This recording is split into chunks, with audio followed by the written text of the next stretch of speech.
I watched the buttons light up for each floor I went down. It was like time slowed as I watched the numbers tick down.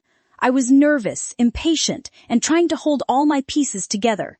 Sally's voice going through my mind on repeat, repeating the words that I felt would stop my heart from beating.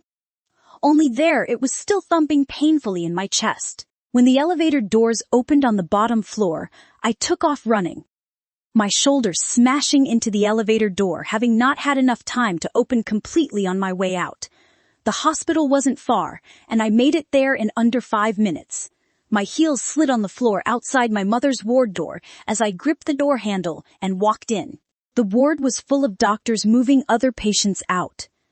Sally stood amongst them, her green scrubs standing out amongst the doctors in their white coats.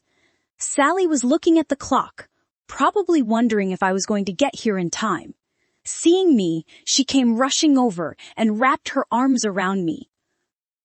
"I'm so sorry, Imogen," I nodded, watching as another patient was wheeled out and transferred to another room, leaving only my mother, a doctor, Sally, and myself. The doctor was an older woman in her 50s.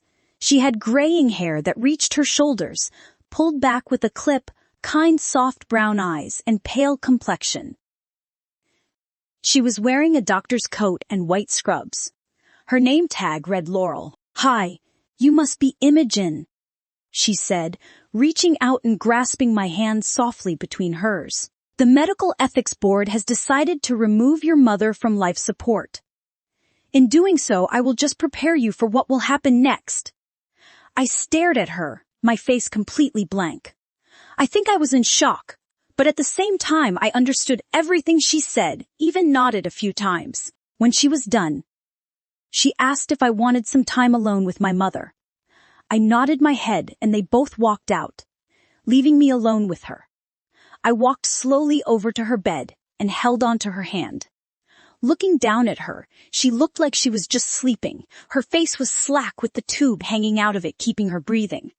I stroked her hair gently. "Mama, it's me, your Immy. They have decided to turn your life support off." I stared at her, hoping for some miracle, but there was none. I could hear Sally and the doctor talking softly outside the door. None of this felt real. "If you can hear me, Mum, please know I'm sorry. I tried. I really did. I love you, Mama, but I have to let you go. The time had come." I was preparing myself for this, but why didn't I feel like I prepared at all? I didn't know what to do. I didn't know what to say to her now, that this was goodbye. So instead, I just held her hand, rubbing circles into her soft skin. The doctor walked in with Sally. I looked up when they entered. Sally looked heartbroken for me, and I turned away from her. I couldn't handle seeing the sadness in her eyes. I knew once I let myself cry, I would never stop. So instead, I took a deep breath and closed my eyes, telling myself I could do this. Hardening my resolve.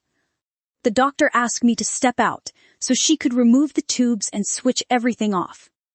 I shook my head at her. When she pulled the tube out of her throat, my mother made a gurgling noise and started gasping. But the doctor said it was the body's normal reaction. I squeezed my mother's hand tighter, trying to ignore the noises her body was making. The doctor then unhooked all the machines that had now started beeping loudly. When she was done, she squeezed my shoulder tightly before walking over to the side. The doctor said my mother could last a few hours or go quickly. Mum went quickly. Her breathing slowed. Her lips started to turn blue. Her body even convulsed, making me jump to my feet. I wrapped my arms around her neck, pressing my head to hers. "It's all right, Muma. I'm right here. I'm right here," I told her. After a few seconds, it stopped and so did her breathing. Her chest no longer rose up and down. The room went silent. The only noise was my heavy breathing. I lifted my head from hers. Mum's skin went dull and lifeless, and her hand lost its warmth. I knew she was gone. The doctor walked over and placed a stethoscope on her chest, and listened before nodding, confirming her heart was no longer beating. I stared at my mother's dead body lying on the gurney, She was gone. I would never hear her voice again, never hold her again. I couldn't handle it anymore. Getting up, I pulled the blanket up, tucking her in as if she were asleep, and I was saying goodnight instead of goodbye. I leaned down and kissed her head. My lips quivered, and my eyes burned with tears that wanted to fall. I just stared down at her. Now what? I just leave and never come back here. Turning around, I walk out in a daze, almost robotic. When I stepped into the blue corridor, Sally tried to grab my hand, but I pulled away from her touch. I didn't want to be touched. I knew I would break. I was nearly to the end of the corridor when Tobias stepped into my view. I don't know what he saw on my face, but he tried to reach for me. I quickly stepped out of his reach. What is it with everyone and trying to touch me? I will not break. I will certainly not break in front of anyone. Tears are weakness. I am not weak. My mother didn't raise a weakling. I kept walking. I could hear people talking to me. I could hear Sally calling after me. But I just ignored them and kept on walking. I walked out of the hospital doors. My phone started vibrating in my bag that was slung over my shoulder. Ignoring it, I walked to the park across the road. I sat on the park bench.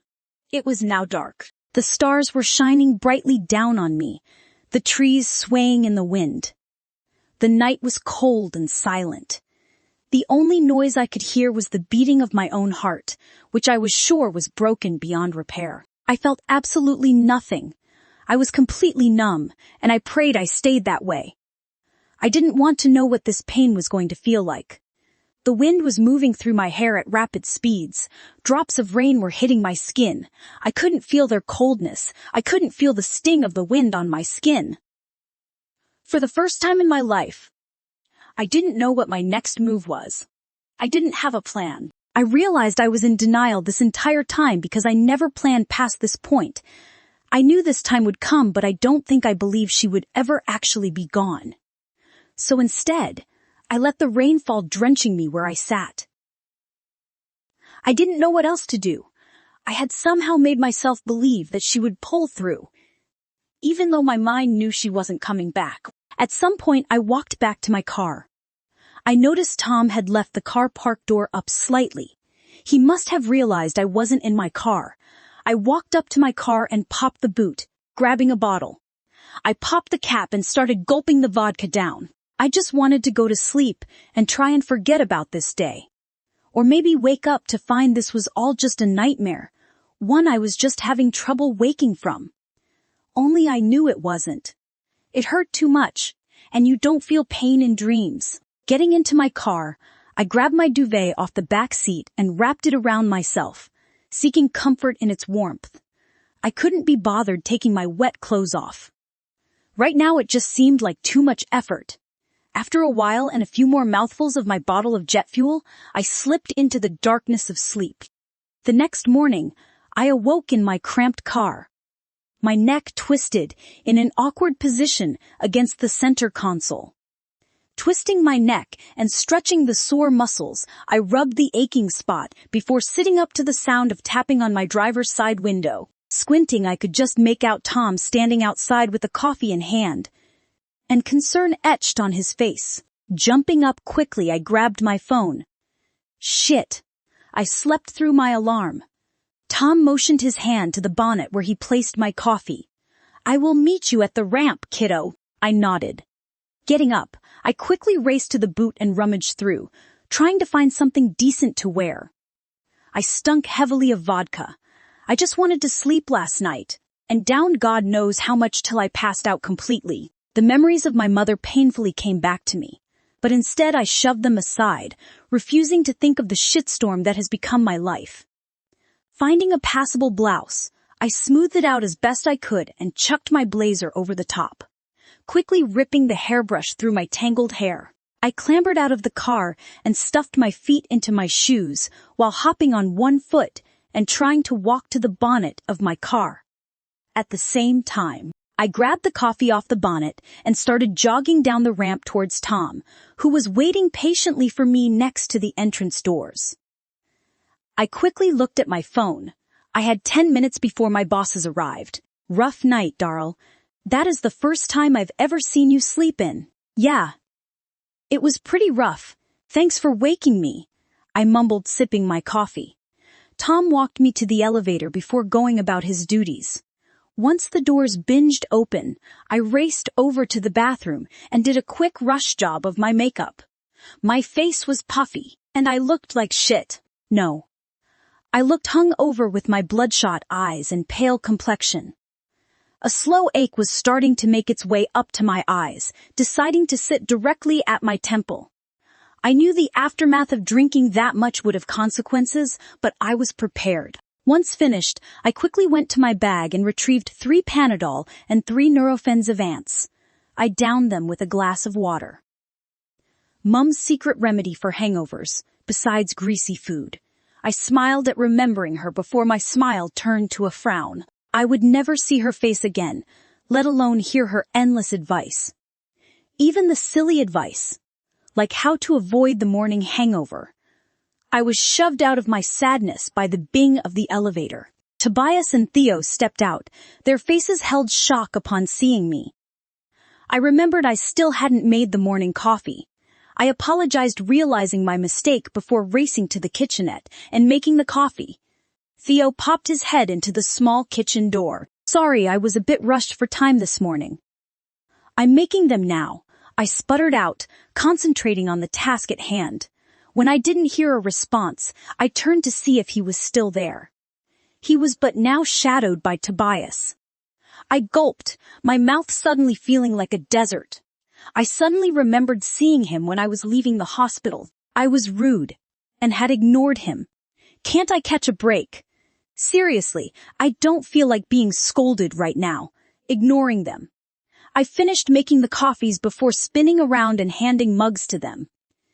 Theo looked shocked, while Tobias's face was unreadable. Pity maybe. I wasn't sure. You don't have to be here. You can go home if you like. Tobias' voice was soft. I sighed, relieved I didn't have to come up with some excuse as to why I ignored him and ran from him last night. I wonder why he was there anyway. Why would I do that? I asked, confused.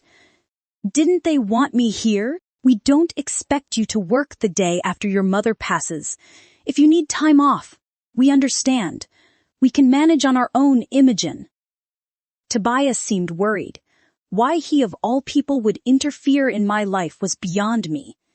It's not like we are all friends and catch up for drinks after work. I barely know them. I never chat or talk to them outside business hours. I never pry into their lives, and they don't ask about mine. All of a sudden they think they can have some input. I don't need their pity. I just need to be left alone. Theo sniffed the air slightly before cocking his head to the side, studying me from head to toe. I was well aware that I smelt like I was dipped in vodka. Walking past them, I grabbed my perfume from my handbag and sprayed myself, completely ignoring them. Like seriously, where would I go? Hang out in the car park all day. To the park, maybe my storage shed. Yeah, having time off is the last thing I need. Theo placed a cup on the edge of my desk. It was his coffee. Drink this. I will make another. I went to get up and stop him, seeing as it technically was my job to be the coffee bitch. But one look from Tobias made me shrink back down in my seat. Tobias sat on the edge of my desk. His hand reached out to grab mine, but I pulled away. Hurt shone in his eyes, but he quickly masked it. Why would he feel hurt? His reaction seemed a little out of place, considering I was his secretary, not his friend. Are you okay? He asked. I will be if people stop trying to touch me. Knowing I couldn't say that, I simply nodded while turning the phones over to take them off voicemail. Tobias got up and walked to his office. The day went by quickly, and neither one of them asked me to do anything all day, so I remained at my desk answering calls. I wanted the distraction, a task, anything instead of being left to my own thoughts. I was relieved when Theo finally came out and placed some files on my desk. I looked at the pile, welcoming the distraction. It was later than I thought. when I finally finished sorting the documents into their allocated files. Everyone had left for the day, needing to retrieve another change of clothes. I decided to take the 20-minute walk to my storage shed. I needed to be back by 9 p.m. It was 7:30 now, so I still had an hour and a half, plenty of time to get there and back. Ducking out to my car, I quickly grabbed the storage locker key from the glove compartment, along with the empty vodka and tequila bottles. I planned to discard them on the way. As I was making my way down to the bottom floor, I had this overwhelming feeling like I was being watched. Walking faster, I made my way outside, walking up the inn ramp. As soon as I was outside, I tossed the bag of empty bottles into the trash for the bin man to collect tomorrow. The skyrise I worked at was in the outskirts of the city, which was convenient for me. Everything was at my fingertips, so to speak. My storage locker was 2 blocks from where I was now. Next to the skyrise is a park that leads into a small bushland area. I like to walk through it. The park was a shortcut to my storage locker. It was also where a lot of people had picnics and hung around. Cutting through the trees, I couldn't shake the feeling I was being watched. It was dark out already. I usually didn't come through here of a night, but I didn't have time to walk the long way. Shaking off the feeling, I continued walking. The moon was my only light. The shadows in the trees were starting to spook me. I swear I seen something move between the trees. Picking up my pace, I followed the path that led towards the industrial area. After about 5 minutes, I was deep amongst the trees when I heard a growl coming from behind me. Spinning around, I tripped, landing on my ass, and came face to face with a huge beast, its black eyes staring directly at me. Shaking my head, I closed my eyes. I must be seeing things. My eyes snapped open when its growl resonated through the air. Staring at me was a huge dog wolf, but it was huge like a small bear. It was easily over half my size. Its fur was jet black. Its paws were bigger than my hands. Its claws looked like they could rip me to shreds, more like a tiger's claws. Then a dog's paw. I had never seen something so magnificent and terrifying at the same time.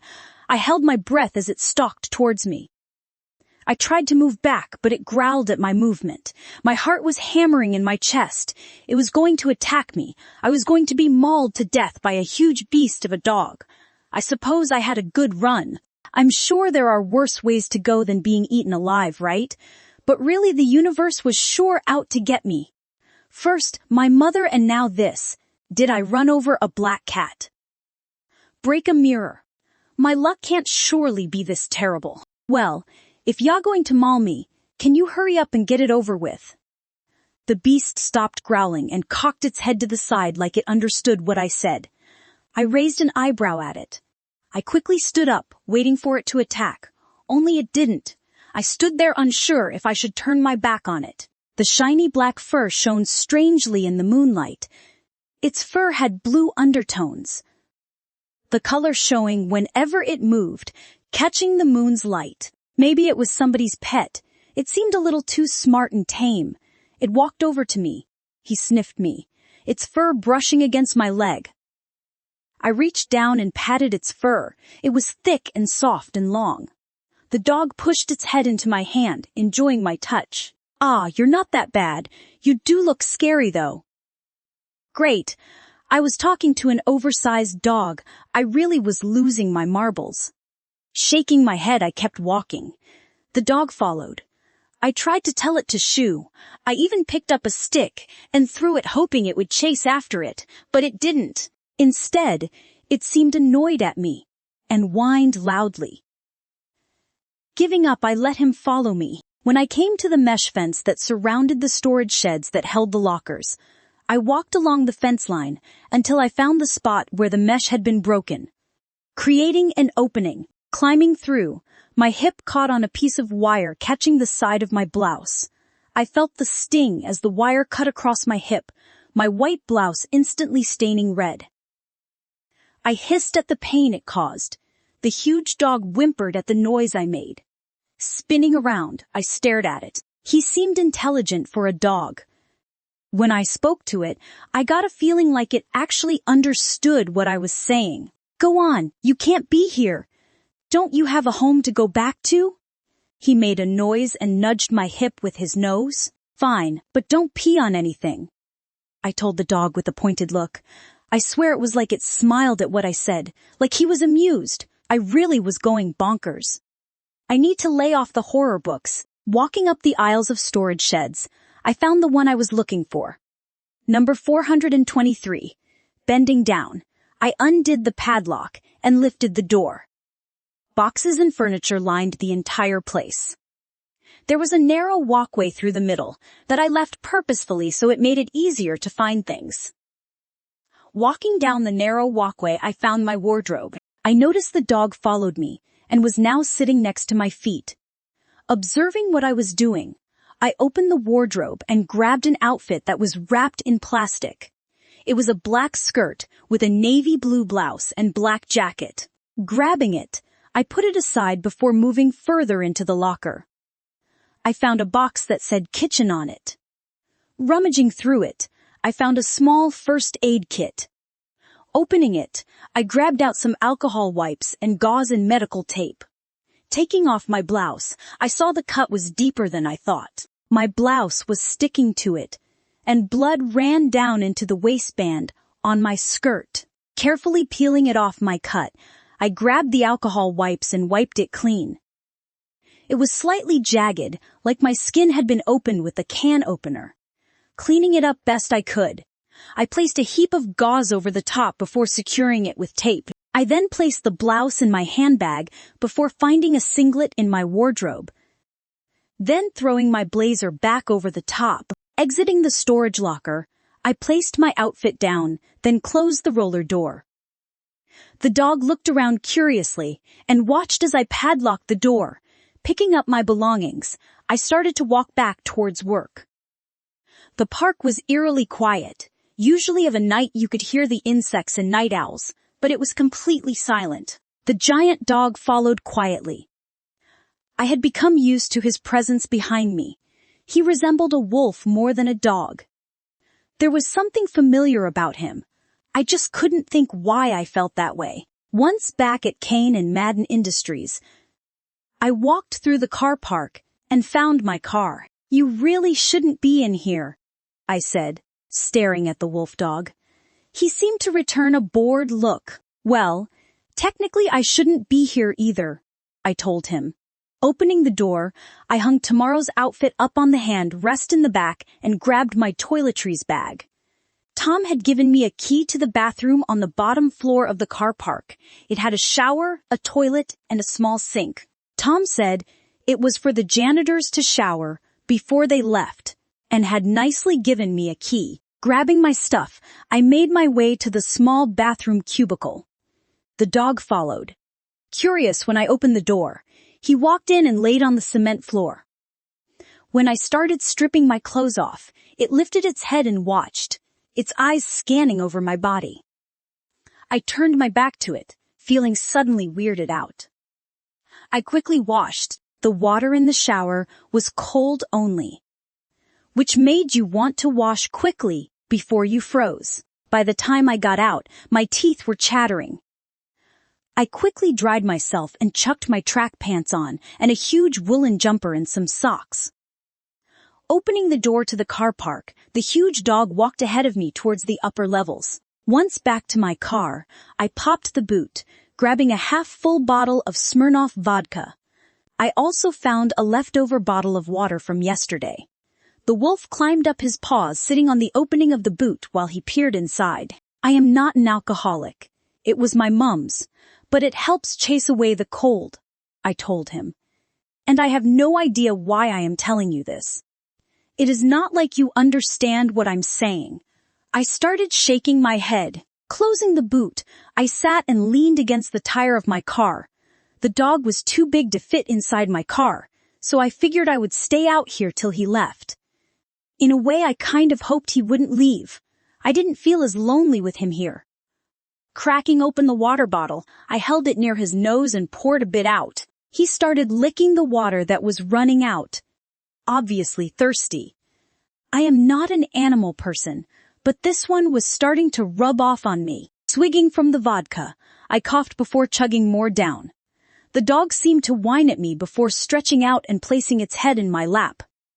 I patted his head. "You are very warm, you would make a nice blanket." I laughed at my own joke. The dog just lifted its gaze to my face before closing its eyes again. I rested my eyes, but after a few more mouthfuls of the burning liquid, I gave in to sleep, snuggled up with some random stray dog. The next morning, I awoke inside my car. I do not remember climbing back in the car or the stray leaving. Maybe I was more intoxicated than I thought. The morning light was bright, forcing me to squint while my eyes adjusted to the brightness.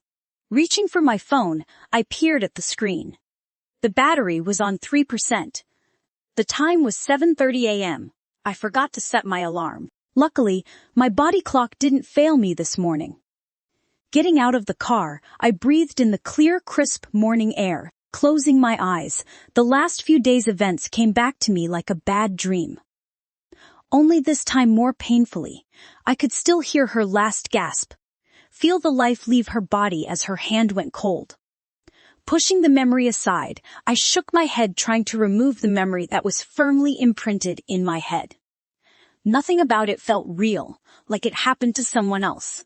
Only I could feel the pain of her loss, so I knew it was definitely my life that was falling in tatters. Now, I was motherless as well as homeless. And hopeless. 2 more years, I can do this. Just going to be 2 more years, then I can have my life back on track, hopefully. Instead of dwelling on my shitty life, I got dressed. Tom doesn't need to see me like this. I don't want him to feel sorry for me even more than he does. I don't want to break down, and seeing the pity in his eyes would definitely be the last straw. I already felt like I was failing at this so-called thing they call life. I didn't want to see my failures confirmed in someone else's eyes. Getting undressed, I forgot about the cut from the wire fence. As soon as I ripped my singlet off, along came with it was the bloody gauze and the skin underneath. I had bled through the gauze and onto my singlet. I must have bumped it in my drunken stupor, getting in the car. Reaching inside my vehicle, I grabbed some more gauze and the bottle of vodka. Dousing the cloth, I quickly placed it over the wound. The profanities that left my lips when the cloth brushed my skin would have made a sailor disgusted. Cleaning it effectively and also nearly making myself throw up or pass out from the intense burn. I wasn't sure which, but I would rather pass out right now. Once the burning subsided, I redressed the wound and slipped on my navy skirt and blazer outfit I retrieved from the storage locker. The skirt nearly fell to my knees as soon as I did it up. Surely, I haven't lost that much weight. I know I hardly eat, but this was starting to get out of hand. Reaching in, I grabbed my belt from yesterday and did it up, holding my skirt in place before chucking my blouse on and blazer over the top. Luckily, the blazer covers the belt that does not match my outfit at all. Deciding I look decent enough, I won't be able to remove my jacket today. Slipping my heels on, I quickly flipped the visor down and started doing my makeup. I looked terrible. My face looked gray and drained of life. My eyes looked exhausted, puffy, and had no light left in them. By the time I was done, Tom was walking up the ramp towards me, coffee in hand. "Hey, Tom," I said with a wave. Tom smiled upon seeing me. "Ready early, dear, hair and all." I just nodded. Yes, it was a rarity that Tom didn't see me in my carhead glory. Tom walked me to the elevator like every morning. It was good listening to him tell me what Marion himself got up to the night before. Made me forget about everything. When it came time to part ways, I was actually sad to see him turn and leave, because I knew I was going to be left with my own torturous mind. Once I made it to the office, I quickly turned everything on and started my work. Just before 9 a.m., I made the coffees for Theo and Tobias and had them waiting at my desk for when they entered. I busied myself with sending and replying to emails. When they stepped out of the elevator, they both stopped and stared. For a second, I wondered if I forgot something, or that maybe something was on my face, until they continued walking towards me. "Good morning," I said, overly cheerful. They both raised an eyebrow at me. I nearly laughed. It was almost comical and perfectly in sync with each other. They clearly didn't think there was anything to be cheery about this morning. Truthfully, there was nothing joyful in my life at the moment. But hey, fake it till ya make it, right? Are you sure you should be here? We don't expect you to work, Imogen. I looked at Theo and noticed Tobias looked away guiltily. It's kind of pissed me off. I didn't want their pity and sad worried looks. It wasn't his business to tell what he had seen, even if he only told Theo. It was bad enough I listened to this yesterday. Nope, I'm good, I said. I knew my face looked unimpressed at them, mentioning anything about my mother. No. Really, Imogen, if you need some time off to organize funeral arrangements, we can manage on our own, Theo told me, repeating exactly what Tobias said yesterday. Nope, everything is fine. Funeral arrangements have been organized, I said, turning back to my computer. There wasn't going to be a funeral. I didn't have the money to afford one. Instead, the hospital was going to have her cremated and notify me when I could pick the remains up and add it to the already never-ending hospital bill. Besides, where would I even go with time off? Go stare at all my junk in the storage locker. Like that was going to make feel any better. No, I needed the distraction of work. Need something to do. But most all I needed to be left alone. One thing I was good at is hiding my emotions. I make sure not to rely on anyone. That way when they don't come through or step up when needed, I can't be disappointed. I was already disappointed in myself. I didn't need the added disappointment of others. Nope, everything is fine. I have your schedules here and coffees, I told them, passing them everything they needed before putting my head back down and ignoring them. They must have got the message, because after a few tense seconds of feeling their eyes lingering, they both walked away into their offices. I sighed, relieved to be left to go about my work with hopefully no more mention of death and funerals. I shoved my problems to the back of my mind and completed the tasks in front of me. When lunchtime came around, I knew that meant seeing Theo and Tobias, so instead of staying at my desk like I do most of the time, I ducked down to my car. Sitting in my passenger seat, I laid my chair all the way back. The sun felt nice and warm on my skin. There was a slight breeze, but not too chilly. My lunch break was an hour long. Rummaging through the bag Sally gave me, I pulled out the last protein bar. I quickly unwrapped it and took a bite. If I weren't so bloody hungry, I would have spat it out.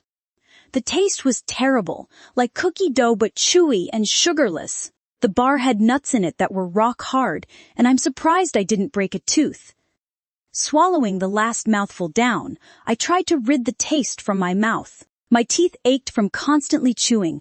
I had never eaten a protein bar that resembled nutty chewing gum. When I tried and failed from removing the taste, I looked at the bottle sitting in the footwell of my car. Smirnoff vodka.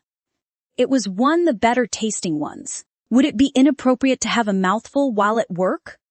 It was definitely inappropriate, I knew that, but the taste was foul, and I also needed the liquid courage to go back up there and pretend everything was peachy. Reaching over, I grabbed the bottle and twisted the cap off. Bring the bottle to my lips. I took 2 big mouthfuls and swallowed them down, suddenly feeling the burn all the way to my stomach. Placing the cap back on, I sat back only to find the watchful eyes of my new stray friend staring at me. He was sitting directly in front of my car, looking through the windshield. For some reason, seeing him sent a shiver up my spine. He looked more like a predator now that I could see him more clearly. He was huge. Even sitting down, his head could easily see through the windows. I wonder what mutated breed he is. I am assuming it is a he. I wasn't game enough to go check. I know I wouldn't want anyone checking between my legs to see what I was. If I was a dog, opening my car door, he walked over to me. I patted his big head. He pressed his nose onto my side where the gash was. I hissed a little from the direct pressure on it. I don't know how, but since he touched it, I was fully aware of the zigzagged cut across my side. Deciding I should recheck it, I lifted my shirt. The dog watched, turning his from side to side like he was studying it. I pulled the gauze back. It held together well and wasn't pouring out blood, but I definitely required stitches. Examining it in the light, I was pretty confident that across my hip bone that jutted out under my skin, that the cut in at least that area was to the bone. I tried to pry it open with my fingers a little, so I could see layers of tissue outside my skin instead of under it. I had thankfully stopped bleeding, but I needed stitches, or it would either get infected or leave a terrible scar. That's the last thing I needed. Placing the gauze back over it, I reached for the bottle of vodka. The stray tilted his head watching me. His eyes looked so human-like as he stared at me. I felt he was judging me. I turned away from his watchful gaze and took another mouthful. The dog stuck around for a few more minutes before he took off back down the ramp, leading to the lower levels of the car park. I had only 5 minutes left of break, so decided to lock my car up and walked back inside. When I reached the office, Theo was perched on the end of my desk, like he was waiting for someone. That someone was me. "Where did you go?" he asked. He seemed to sniff the air for a second. It was such a strange thing to do. I have caught him doing it multiple times over the last few months. Maybe it was like an involuntary tic or something, but it was definitely strange. I have even seen his eyes go darker a few times after doing it. Like right now when he glanced at my face before quickly looking away. "I had to go get something from my car," I told him. He eyes me suspiciously, like he doesn't believe me. I know I didn't smell of vodka. I only had a couple of mouthfuls, and there aren't any cameras on the top level of the car park, so he couldn't have seen me either. The way he was staring at me gave me goosebumps when suddenly his eyes darted down to my hip, the exact hip that I had injured. He abruptly stood up and walked away without so much as a glance back in my direction. Shaking my head, I walked into the kitchenette. I placed the kettle on. I made myself Tobias and Theo coffee before walking back out to the foyer. I placed my cup down on my desk before knocking lightly on Tobias's door. No answer. Opening it slightly, he wasn't in there. The curtains were closed, and the only light was coming from his computer screen. I quickly walked over and placed the cup on his desk. As I went to turn around, though, I walked directly into him. I jumped in fright at his closeness, my hand going to my chest from the fright, before realizing it was him. "Sorry you startled me." He looked down at me. I felt tiny next to him. My face was level with his chest. I had to crane my neck to look up at him. I tried to step to the side, but he moved even closer, effectively trapping me between him and his desk. I gulped and took another step back, my arse coming in contact with edge of his desk. I dared to look up at him, and he was staring down at me with eyes that for some reason felt familiar, and not because I see him every day at work. I could not place why I felt that way. He reached his hand up. It lingered in the air for a second. When the door opened, his hand dropped and I looked around him and noticed Theo stepping into the office. Using that distraction, I quickly moved away and practically ran from the office. Theo seemed startled to see me, having not noticed me when he stepped in and moved out of my way as I bolted from the room. Closing the door behind me, I went back to my desk where my coffee was waiting. My heart was pounding in my chest. I couldn't figure out what just happened, but I knew one thing. The way he moved and silently stood there staring at me made a knot form in my stomach. I felt something under his gaze. I wasn't sure what it was, but it was definitely new. It sent thrills through me and fear at the same time. Something dangerous was behind the way he looked at me. That thought alone scared me. The day seemed to pass by slowly. I remained at my desk, only seeing Theo come and go. I noticed even he seemed to be avoiding me for some reason. He would barely even look in the direction of my desk, just dart past and never linger like he usually did. When it hit 4:30, Tobias finally walked out of his office and placed a document on my desk. "I need you to copy this and email it off to all employees, and this is your copy for future reference," he said. I nodded my head and he turned and walked away. Looking down at the paper, I noticed it said changes to medical insurance policy. Scanning over the page, I stopped when one of the clauses read amended effective immediately.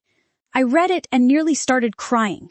This would have helped me and my mother so much if only it was changed before the accident. I was glad though. This has the potential to help so many people. Tobias had changed the medical insurance policy. So if you didn't have dependents or were single, you could nominate one family member of your choosing to be on the policy with you. A lump formed in my throat as I got up. I had to force back the tears that were starting to brim. I walked over to the printer and scanned the documents in and walked back to my desk. I emailed every employee the document, letting them know of the changes to their medical insurance policy. I received a few emails back straight away off people who weren't exactly in my position, but had family that could really benefit with this sort of help. Mark especially, his message coming back instantly excited about the changes. Mark was single like me but had a sibling with ongoing medical issues. Mark worked in the foyer downstairs and was one of the first people I met when I started here. I had seen him a few times at the hospital with his sister.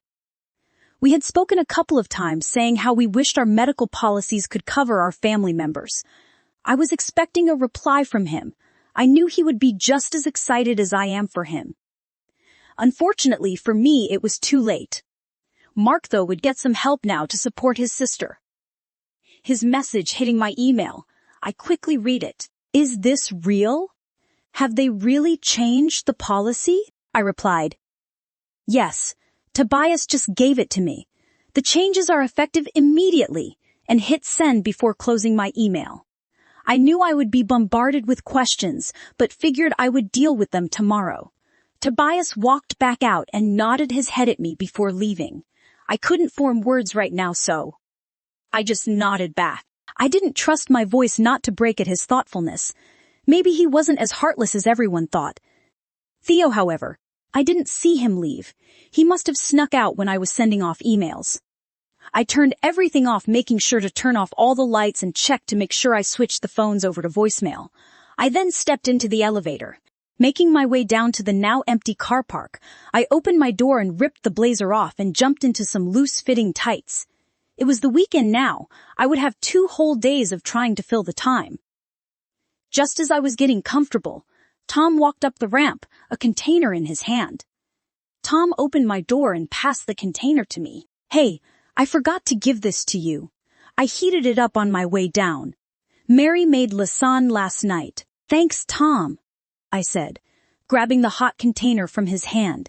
It smelt delicious. My mouth instantly started to water. Tom leant against my car. Eat. I have something to tell you. Opening the container, I dug in. Tom even provided a fork and butter knife, my empty stomach welcoming the lasagne. Mary was a great cook. I could see why Tom was always so excited to get home to see what she made for tea. Tom waited for me to have my mouth full before he spoke, probably to stop me from cutting him off, forcing me to listen. But what came out of his mouth nearly had me choking on my food. Theo and Tobias know you're staying in the car park. I swear I didn't say anything, he said, holding his hands up in surrender. I didn't know what to say. I knew I would need to move on now. How then, if you didn't tell them? I'm not sure. Tobias came and seen me today. I am not sure how they found out, but he asked security to check the lower-level cameras, then came to see me when he realized every day I walk up to the top level and come back with you. What did you tell him? I asked, horrified. They are going to fire me. I know it. I never should have stayed here, and now Tom was probably going to get into trouble because me. I told them the truth. You shouldn't have to struggle like this, Imogen. I nodded my head in understanding. Tobias had done his homework, really got up in my business. I wonder if that is why he changed the medical insurance policies. Well, I will move on. I suppose I will not have job on Monday. I really hope you didn't get in too much trouble, Tom. I never should have put you in that position, I apologized. Tom held up his hand, stopping me from continuing. They aren't firing you. I think he wants to help. He sounded genuinely concerned, which is odd. That man is definitely terrifying, but he seems to have a soft spot for you. I raised an eyebrow at the last part. A soft spot. I thought back to all the times he had scolded or yelled at me. The way he ignored my presence half the time. Something had changed the last couple of weeks, though. He had become more intense and watched me when he thought I wouldn't notice. Then thought to what happened today in his office. I thought back to the meeting when he dressed me like a child. I could feel my face heat up just at the memory, making me feel self-conscious and embarrassed. I don't need their help. I managed just fine on my own. Tom shook his head. Please, Imogen, if they want to help, let them. They have helped plenty. My job is enough help. That's if they don't fire me. I will move on somewhere else so he doesn't harass you and you don't get in any further trouble, Tom. Really? I'm fine. It is only temporary. Always the same excuse. You are too stubborn for your own good. You know that? I just nodded and finished eating the lasagne. Tom waited for me to finish and took the container for me. I decided to wait for him to head back inside before I packed the car up. Turning the ignition over, I checked the fuel. The fuel light was on. I decided my next best option was the storage locker. The compound was pretty large, and I would just have to see the locker company if I could store my car there. I knew it would cost an extra $40 a week, but what choice did I have? That would leave me $27 a week to live off. I reminded myself this was only temporary, that I could do this for the next couple years. Pulling out of the parking lot, I drove the couple blocks to the storage locker parking, just inside the compound behind the gates. Getting out, I made my way to my locker. Maneuvering and restacking half the storage locker, I made enough room that I could use my blankets to make a makeshift sleeping quarters. At least this wouldn't be as cramped as the car. My only concern would be being crushed to death by falling boxes and furniture. Grabbing my washing bucket, I made my way out to my car. Grabbing my dirty laundry, I filled the bucket and went to a nearby tap and filled the bucket with cold water. Once that was done, I found my shampoo. I was out of washing powder, but it was easier to wash clothes in the shampoo anyway. At least I didn't have to scrub so hard to make the crystals dissolve. Once I was done, I went back to my storage locker, pulling the door down behind me, and hand-scrubbed my clothes before hanging them on coat hangers along the wall, where the fire sprinklers hung in case there was fire, using it as a makeshift clothesline. When I finished doing that, I took the bucket back out and emptied it on the grass. When I looked up, I jumped in fright. The stray was standing watching me. I clutched my chest, and a gasp escaped my lips. Rolling my eyes at my foolish reaction, I called him over. "How did you find me?" I asked. Of course, he didn't answer. I patted his head before standing up. "Come on then," I said, patting my leg trying to get him to follow. He tilted his head to the side and his ears perked up before he followed me. The weekend passed by in a blur. I remained for the most part inside my storage locker, only leaving occasionally to stretch my legs. The stray came and went, but would always come back of a night, which I was always happy to see him. Although he took up most of my makeshift bed, he acted like a hot water bottle. His temperature was always hot, like he ran a fever. I just put it down to the fact he was an oversized dog, and all the fur made him warmer than usual. When Monday morning came around, I got dressed and lifted the roller door. The stray ran off. I assumed he must have needed to pee, only he didn't return before I had to leave. Walking through the bushland that backed onto the park, I made my way to the entrance of Kane and Madden Industries. Tom was waiting outside for me this time, instead of in the parking lot. I smiled when I saw him waiting patiently. "Hey Tom," I waved while walking up to him. "How was your weekend?" I asked. "Great. I went and played golf. Probably won the few things I'm actually good at," he beamed. "And yours?" he asked. "Fine. I have a new friend. Well, not the human kind, more the four-legged furry kind that likes to growl and whine. He just keeps coming back." Tom looked confused a little. "It's a dog, Tom. What did you think I meant?" Tom shook his head. Oh, nothing, dear, was just a little shocked. I thought you meant a person, not a pet. I don't know if you could really call him a pet. He comes and goes as he pleases and takes up my bed, but he keeps me warm.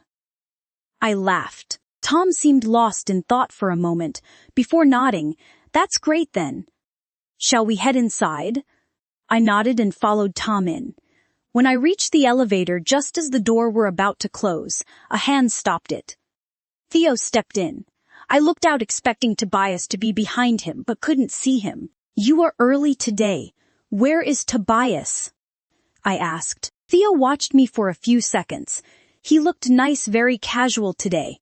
Just wearing jeans and a button-up shirt. He smelt amazing in the tight space.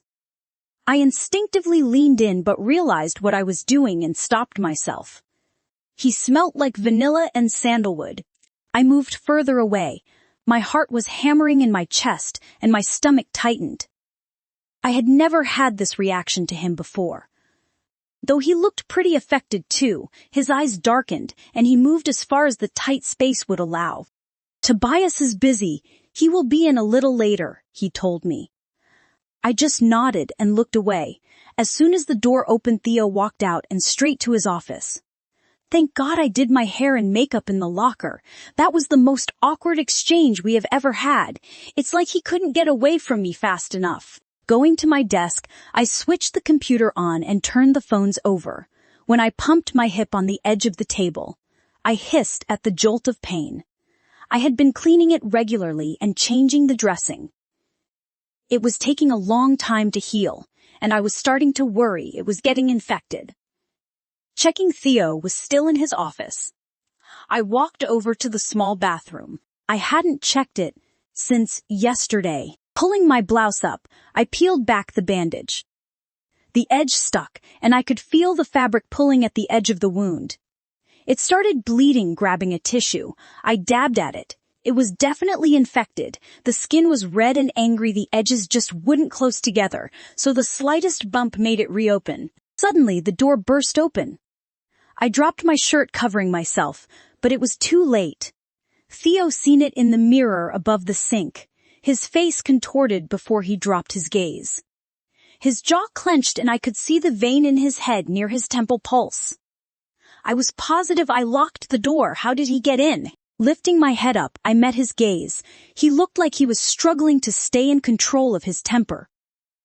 Ignoring my stunned expression, he walked over and lifted the corner of my blouse. How did you do that? He asked, looking up at me. I could have sworn he whispered, barely audible for me to hear. I knew I smelt blood. I looked back, wondering if I heard what I thought I did, but he was inspecting the slash across my hip. I asked how you did it, his voice stern. On a piece of wire, I told him. When? Ignoring him, I tried to pull my shirt back down. He just pushed my hand aside. This is infected. Come with me, he said, grabbing my hand and tugging me towards his office. He made a phone call, talking so fast into the phone I didn't catch a word of what he said. Sit, he ordered. I sat down, not knowing what else to do. I didn't want to get in any more trouble than I know I am already in. I will be grateful if they don't fire me after learning I have been trespassing for months in the car park. After about 20 minutes, a man walked in. He had a white doctor's coat on and scrubs underneath. He carried a huge box that I'm assuming is a medical kit. Theo motioned towards me and I stood up before the doctor pushed me towards the lounge. Lay down, Imogen, Theo told me. I looked at him. The way he spoke was like he was furious with me. I quickly obeyed and the doctor silently lifted my shirt. He didn't say a word to me. He pulled my shirt up and the side of my pants down, exposing my hip. He prodded me before getting to work. I winced when he cleaned it when he was done doing that. He pulled out a needle. I jumped up, but Theo forced me back. Don't make me hold you down, he challenged. I relaxed my shoulders. This may hurt like a sharp scratch, the doctor told me. I nodded and focused on his face while he went to work stitching me up. The doctor was maybe 30 years old at most. Not that old at all for a doctor. He had dark hair and brown eyes the same color as mud. He tried to be gentle. But it didn't stop the hurt and sting. My hands began to sweat. He stopped a few times when I would wriggle too much. One look from Theo, though, made me freeze. When he was done, he placed waterproof gauze over the top and stood up. Rummaging through his bag, he handed me a bottle of pills. Take these 3 times a day. They will help clear up the infection. I grabbed the small bottle and read it. Cephalexin, an antibiotic. I nodded and looked up to say thanks, but he was already gone. Theo, however, was watching me. Why didn't you get that looked at earlier? You could have avoided all this. He motioned with his hand. He sounded angry and I dropped my eyes to the floor. Because I hate hospitals. My voice soft, almost a whisper. Theo stepped closer, his hand reaching my chin, forcing me to look at him, his eyes searching mine for any deception. I don't know what he saw, but he let go and walked out, leaving me standing in his office. Walking back out, I made my way to the desk and sat down. I started answering emails and phones. Theo strolled back in about 3 hours later and placed a glass of water on the desk. Your antibiotics. Take them, then eat this. Come and see me when you are done. I need to speak to you. Tobias will be back soon. I nodded. He shoved the glass in my hand and waited for me to swallow the tablets down before shoving a sandwich in my hand. It was a BMT. I opened it and he walked away. I ate quickly, not wanting to make him wait. I just wanted to get the scolding over with and hopefully still have a job after. Nerves kicked in as I walked towards his office. I went to knock when he opened the door and motioned for me to sit down across from him at his desk. Taking my seat, I went to apologize and beg for him not to fire me. Just wait. Tobias will be here in a second. No sooner had a second passed and in walked Tobias. He walked over to us and placed his hands on either side of the chair I was sitting in. I looked up and swallowed. Losing my train of thought, I was completely stunned by his mesmerizing eyes. He had on a black suit, but for the first time, no tie. His shirt buttons were undone, revealing his chest. I could tell he had a tattoo, but couldn't tell what it was. We need to talk, he spoke, his voice like velvet. I had to remember to breathe. When I looked straight ahead towards Theo, he had moved. He was sitting on the edge of the desk between my legs. I gulped audibly, fear consuming me. Usually Theo was more laid back, but even he right now was towering over me, making me feel even smaller. I could feel the heat of Tobias seeping into my skin through my back. Feel his breath on my neck. He was that close. Tobias' hands gripped my shoulders, his hands running down my arms. Everywhere his hands ran, goosebumps rose on my exposed skin, his hands stopping just above my elbows. I shivered involuntarily. Theo, noticing my reaction, smirked. His eyes darkened a little, and I found my eyes locked on his. I struggled to look away, only managing to break my gaze when Tobias' hands ran back up to my shoulders, his fingers brushing my hair off my shoulder. Looking up, his face was barely an inch off mine. He looked like he was in some sort of trance, his eyes glazed over as his fingers ran up the sides of my neck so lightly. Something swelled within me, coming alive. Sparks moved along my skin and my lips parted. A moan escaping my lips, shocking not only me but Tobias. I quickly covered my mouth with my hands, stunned by my reaction to his warm hands gliding across my skin. I went to get up, when Tobias pulled himself together and stood up and walked over to Theo, who was still perched on the end of his desk. Tobias sat beside him. They both stared for a second before Theo spoke. We know you have been staying in the car park. Don't try to deny it. We have spoken to Tom, who verified. I went to apologize and beg for my job. Yeah, pathetic, I know, but my job was the only thing I had left. I couldn't afford to lose that too. Where are you staying now? Theo asked, not letting me speak. I tried to come up with a believable lie. I suck at lying. I would never be a good poker player. How the hell was I going to lie to them and not give myself away? Before I could answer, though, Tobias stepped in. His answer astonished me. She is staying at the storage lockers a block from here. He daubed on me. Tobias' eyes dared me to try and lie my way out of it. I knew better than to try. How did he know, though?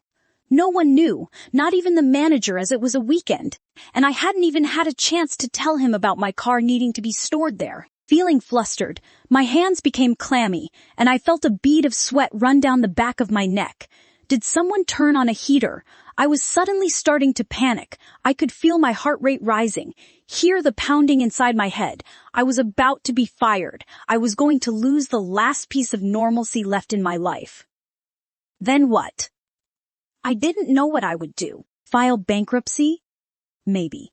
Try and get a job at Costco. I'm sorry, please don't fire me. I need this job. My words sounded pathetic and desperate, but I didn't have a choice. I lose my job. I have nothing. Maybe they should fire me. I just wish they would speak instead of staring at me. They were making my anxiety go through the roof. I know what's coming. Just get it over with already. Rip that Band-Aid off quick. We aren't firing you, Imogen. We are just disappointed you didn't say anything earlier. We could have helped sooner, Theo said. I dropped my head in my hands, relief flooding into me. I wasn't going to lose my job. How could they help, though? I got myself in this situation. I can get myself out of it. I don't want help. They just need to let me be. I promise I won't trespass again. They both looked at me like they thought what I said was absurd.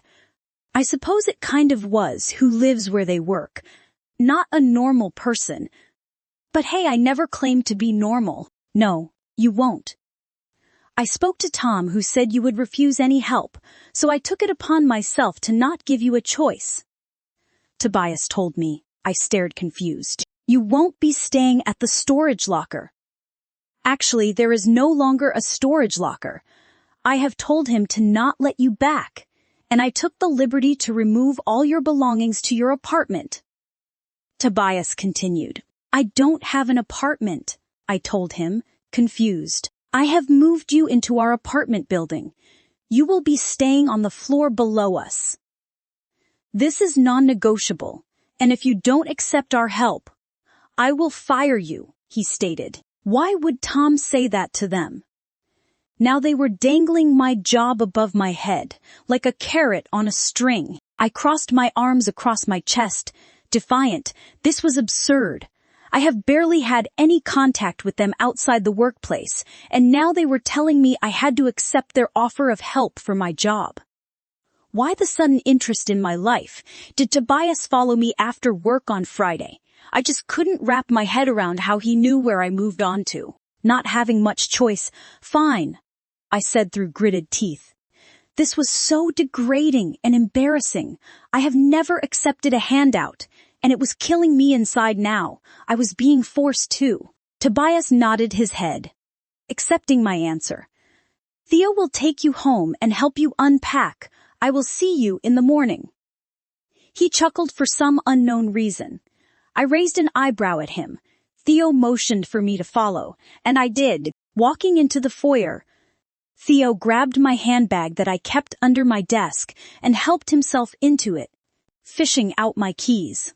We will go get your car from the storage locker, then head to your new apartment. I rolled my eyes at him but followed him anyway. The elevator trip down to the ground floor was silent. When the doors opened, Theo grabbed my hand and started pulling me towards the exit. I must admit I liked the feel of him holding my hand, though. His hand was a little chilly. He kept rubbing circles into the back of it while he tugged me along. Once outside, he walked through the park, cutting through the bush, taking my shortcut towards the storage facility. Has he been this way before? I couldn't really picture Theo walking through here. And what possible reason would he have to walk through the bush to a storage facility? It is literally the only thing there on the other side. Being dragged along behind him, I had to jog to keep up with his long strides. When we came to the mesh fence, he stopped. He appeared to sniff the air for a second. I observed him closely. It was such a strange thing to do. I went to tell him where the entry was, when he spun around and walked towards the broken bit of fence. He stopped for a second, and ran his fingers over a piece of wire that was sticking out. The same wire that slashed me open. I take it this is where you received that cut. I nodded. But how did he know? I could barely see any blood on it. Shaking my thoughts out of my head, he pulled the mesh aside and I stepped through the opening. Once I entered, I walked over to my car, which was still sitting in the car park inside. I turned to retrieve my keys, knowing I would have to use my last $20 in my account to put fuel in my beast. When I turned around hand out, I stopped. Theo cocked his head to the side examining my car. This is what you drive. It has more dents than a golf ball. I rolled my eyes at him and snatched my keys from his hands. Unlocking my car, I walked around to the passenger side. Theo followed and watched as I frantically tried to clean the passenger footwell, throwing clothes and empty bottles of liquor over the seat and into the back. When I finished, I stood back and motioned for him to get in. What? I asked, when he just stood there staring. He shook his head and climbed in. The seat was all the way forward, and his knees were nearly pressed to his chest. He pulled the lever to slide the chair back but grabbed the wrong one, and he was suddenly thrown backwards with enough force his head hit the headrest, and he was now laying down. I snorted laughing at his unamused face. He cocked his eyebrow, not finding the funny side. I slammed the door and walked over to the driver's side and hoped in. Theo was adjusting the chair and finally managed to get the seat to slide back, giving him enough room to put his legs down. Regardless, he looked squished in my Civic. Putting the key in the ignition, I turned it over. My car started, and the fuel light turned on.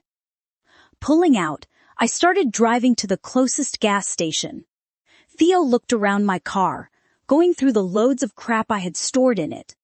Opening the glove box, I went to warn him. But it was too late.